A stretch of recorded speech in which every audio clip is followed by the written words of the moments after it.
بسم اللہ الرحمن الرحیم۔ السلام علیکم پیارے معزز ناظرین۔ کیا سورہ فاتحہ کو اپنے خون سے یا پیشاب سے نعوذ باللہ لکھنا جائز ہے؟ کیا اس کو لکھ کر تعویذ کے حساب سے استعمال کرنا جائز ہے؟ چلیے آئیے آج کی ویڈیو میں دیکھتے ہیں انجینئر محمد علی مرزا صاحب کیا کہہ رہے ہیں اور وہ کیوں ایسا کہہ رہے ہیں۔ ویڈیو کو پورے کا پورا دیکھ لیں۔ آئیے چلتے ہیں ویڈیو کی طرف ٹائم کو ویسٹ کیے بنا۔ اگر مرزا صاحب خود کو عالم دین کہتے ہیں تو میرا ایک سوال ہے کہ جیسے ڈاکٹر بننے کے لیے نصاب اور سلیبس موجود ہے، انجینئر بننے کے لیے سلیبس نصاب موجود ہے، تو عالم اور حافظ بننے کے لیے بھی سلیبس موجود ہے۔ وہ سلیبس ہے تقریباً کم سے کم جو ہے وہ 8 سال کا ہے۔ ہر سال کا ایک نام ہے، اولا، ثانیہ، ثالثہ، رابعہ، خامسہ، سادسہ، سابعہ، دورہ حدیث۔ یہ 8 سال عالم بننے کے۔ اس کے بعد مفتی بننے کے 3 کورس ہیں، تخصص فی الافتاء، تخصص فی الحدیث، تخصص فی التفسیر۔ تخصص کہتے ہیں اسپیشلائزیشن کورس کو۔ تو مرزا صاحب بتا دیں کہ کورسز انہوں نے کہاں کیے ہیں، کس عالم دین سے پڑھے ہیں اور کس مدرسے سے پڑھے ہیں، چاہے وہ بریلویوں کا ہو، چاہے وہ دیوبندیوں کا ہو، چاہے وہ اہل حدیث کا ہو، تو ہم مان جائیں گے کہ یہ عالم دین ہے اور یہ دین کے اندر کوئی بات کر سکنے کی پوزیشن میں ہے۔ جو ان کے فقہاء ہیں نا، ان کی حالت یہ ہے کہ ابن عابدین شامی جو بریلویوں اور دیوبندیوں کا مشترکہ امام ہے، فقہ حنفی کی ایک بنیادی کتاب ہے در مختار، اس کے اوپر حاشیہ لکھا تھا ابن عابدین شامی نے رد المحتار کے نام سے، اسے فتاوی شامی بھی کہا جاتا ہے۔ اس میں باقاعدہ انہوں نے لکھا ہے کہ اگر کسی شخص کو یہ یقین ہو کہ اپنے خون یا اپنے پیشاب سے سورۃ الفاتحہ کا تعویذ ماتھے پہ لکھا جائے تو اس سے شفا ہو سکتی ہے، تو یہ جائز ہے۔ انسان مر جانا تو گوارا کرے گا، لیکن کوئی مسلمان، عام مسلمان بھی کبھی یہ جرت نہیں کرے گا کہ وہ پیشاب سے یا خون سے سورہ فاتحہ کا تعویذ لکھے۔ یہ غلام سعود سعیدی صاحب کے الفاظ ہیں کہ انسان اس سے بہتر ہے کہ مر جائے۔ اس کا مطلب ہے وہ اپنے بزرگوں کو کہہ رہے تھے کہ اس کو بہتر سی مار ہی جاندے ہو تسی ہوئے، اور میں اس میں ایڈ کروں گا کہ کتے کی موت مر جائے، اس سے بہتر ہے کہ یہ کام کریں۔ لہٰذا وہ جو آپ کو گنوا رہے تھے نا، اولا، ثانیہ، ثالثہ، رابعہ، خامسہ، سادسہ اور پھر سابعہ، اور پھر کہتے ہیں جی تخصص فی الحدیث، تخصص فی الفقہ اور تخصص فی التفسیر، یہ ہے جی ان کے حضور یہ تفسیریں لکھے گئے ہیں۔ تخصص فی الحدیث اور تخصص فی الفقہ اور تخصص فی التفسیر، اس کا ذکر کر رہے ہیں۔ حالانکہ یہ جن بزرگوں سے ڈگریاں لے رہے ہیں ان کے تخصص کا حال یہ تھا کہ محمود الحسن دیوبندی صاحب نے ایک ترجمہ کیا ہے قرآن حکیم کا، اور اس کے اوپر جو حاشیہ لکھا ہے وہ مولانا شبیر احمد عثمانی صاحب نے لکھا ہے۔ انہی کی نسبت کی وجہ سے مفتی تقی عثمانی صاحب کے نام کے ساتھ ان کے والد صاحب نے عثمانی لکھا۔ بہت بڑے دیوبند کے عالم دین تھے، اور بانی پاکستان محمد علی جناح کا جنازہ بھی انہوں نے پڑھایا تھا، شبیر احمد عثمانی صاحب نے۔ اب ان سے بڑا تو کوئی تخصص فی الحدیث، فی الفقہ، فی التفسیر نہیں ہو سکتا۔ ان کا حال یہ ہے کہ قرآن کی تفسیر میں جب سورہ لقمان کے اندر ذکر آیا نا کہ بچے کی جو دودھ چھڑانے کی عمر ہے وہ 2 سال ہے، سورۃ البقرہ میں بھی ذکر آیا، سورۃ الاحقاف میں پریگنینسی پلس دودھ چھڑانے کی عمر کا 30 ماہ کا ذکر آیا۔ اس کے اوپر میں نے الگ سے بھی ایک ویڈیو ریکارڈ کروائی ہے۔ پر یہاں پہ میں صرف بتاؤں کہ اس کی تفسیر میں سورہ لقمان کی وہ لکھتے ہیں کہ قرآن نے تو بچے کے دودھ چھڑانے کی عمر 2 سال بتائی ہے، لیکن امام ابو حنیفہ رحمۃ اللہ علیہ کے نزدیک یہ 2.5 سال ہے۔ ہو سکتا ہے ان کے پاس بھی کوئی دلیل ہو، یعنی وہ یہ کہنا چاہ رہے ہیں کہ شاید امام حنیفہ کے پاس کوئی الگ سے قرآن تھا، کیونکہ حدیث میں تو ایسی کوئی بات نہیں آئی ہے۔ حدیث میں بھی بخاری مسلم میں آیا کہ جو رضاعت کا رشتہ ہے وہ بھوک کی عمر تک ہے، اور وہ 2 سال ہے جو قرآن میں بیان ہوا۔ یعنی قرآن کی آیت بھی آ جائے تب بھی یہ لوگ ماننے کے لیے تیار نہیں ہوتے کہ ہمارے بزرگوں سے کوئی مس ہینڈلنگ ہو گئی ہے۔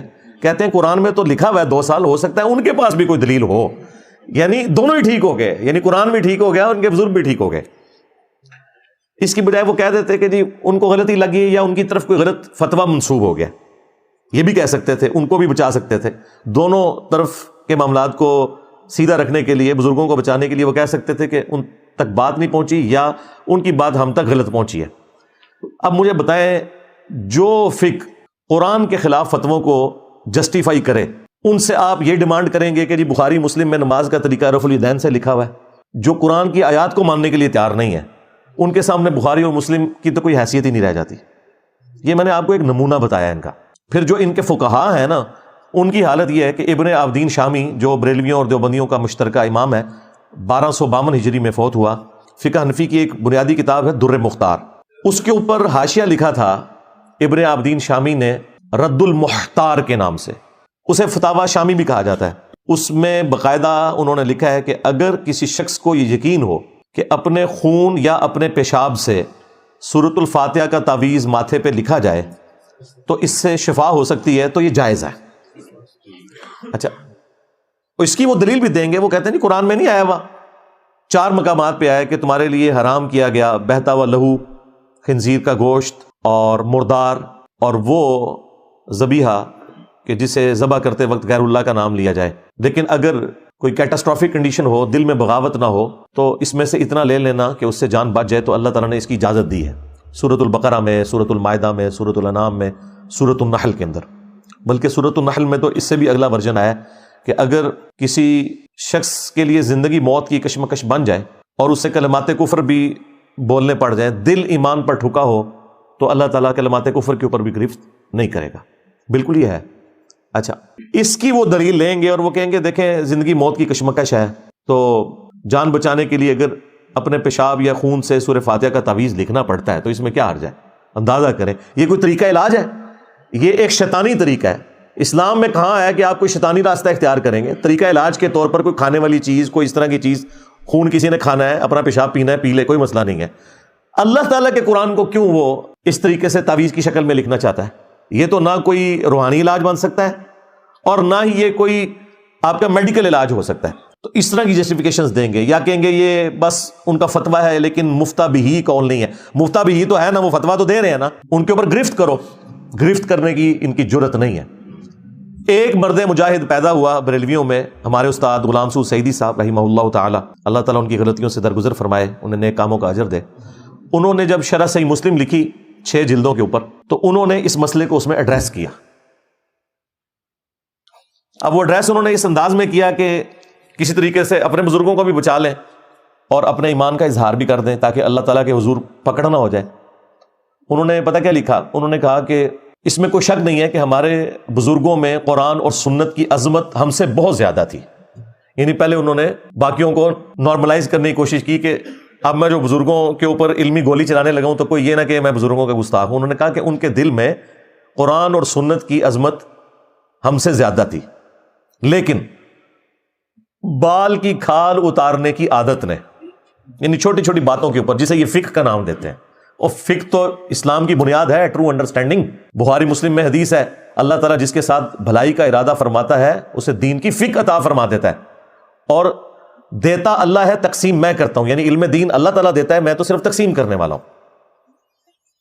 تو انہوں نے کہا کہ بال کی کھال اتارنے کی عادت نے ہمارے بزرگوں کو اس حد تک پہنچایا کہ انہوں نے اس قسم کے فتوے لکھ دیے۔ انسان مر جانا تو گوارا کرے گا، لیکن کوئی مسلمان، عام مسلمان بھی کبھی یہ جرت نہیں کرے گا کہ وہ پیشاب سے یا خون سے سورہ فاتحہ کا تعویذ لکھے۔ یہ غلام سعود سعیدی صاحب کے الفاظ ہیں کہ انسان اس سے بہتر ہے کہ مر جائے، اور میں اس میں ایڈ کروں گا کہ کتے کی موت مر جائے، اس سے بہتر ہے کہ یہ کام کرے۔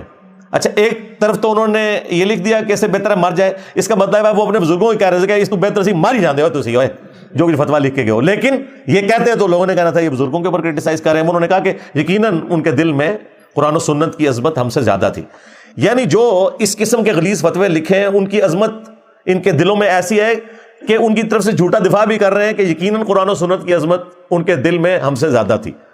اللہ معافی دے جی، اگر یہ کرائٹیریا ہے کہ آپ سے زیادہ تھی تو آپ تو پھر ان سے بھی زیادہ گئے گزرے ہوئے ہوں گے۔ لیکن بہرحال انہوں نے ایک سٹیپ طے کیا، میں اس چیز کو اپریشیٹ کروں گا۔ اگر وہ یہ نہ لکھتے تو ہم آپ کو کیسے بتا سکتے؟ یہ بھی ہوتا کہ ہم آپ کے سامنے عربی یا اردو ترجمہ بھی رکھ دیتے فتاوی شامی کا، پھر بھی آپ کہتے ہیں نہیں ان کا کہنے کا مطلب یہ نہیں تو وہ نہیں۔ تو اب تو میں غلام سعود سعیدی صاحب کا وہ پورا حوالہ لگا سکتا ہوں، انہوں نے باقاعدہ عربی عبارت بھی لکھی ہے، اردو ترجمہ بھی کیا ہے، اس کے اوپر نکیر بھی کی ہے، تو یہ ہمارے پاس یہ آ گیا۔ لہٰذا وہ جو آپ کو گنوا رہے تھے نا، اولا، ثانیہ، ثالثہ، رابعہ، خامسہ، سادسہ، اور پھر سابعہ، اور پھر کہتے ہیں جی تخصص فی الحدیث، تخصص فی الفقہ، اور تخصص فی التفسیر، یہ ہے جی ان کے حضور یہ تفسیریں لکھے گئے ہیں۔ خیر یہ تو میرا ایک فیوریٹ ٹاپک ہے، اس میں بولتا جاؤں تو میاں بھی آ جائے گا، ہاں میاں لوگ کیا کہیں گے، لیکن وہ پھر ٹاپک دوسری طرف چلا جائے گا، وہ آلریڈی میں اتنی دفعہ بیان کر چکا ہوں، اب تو صرف میاں کہنے سے ہی پتہ چل جاتا ہے کہ بھئی ہم کہنا کیا چاہ رہے ہیں۔ تو پیارے محترم ناظرین، یہ تھا ہمارا آج کا ویڈیو۔ ہم امید کرتے ہیں کہ آپ لوگوں کو ہمارے ویڈیوز پسند آ رہے ہوں گے۔ ملتے ہیں ایک ایسی ہی دلچسپ ویڈیو کے ساتھ، تب تک کے لیے اجازت دیجیے۔ اللہ حافظ۔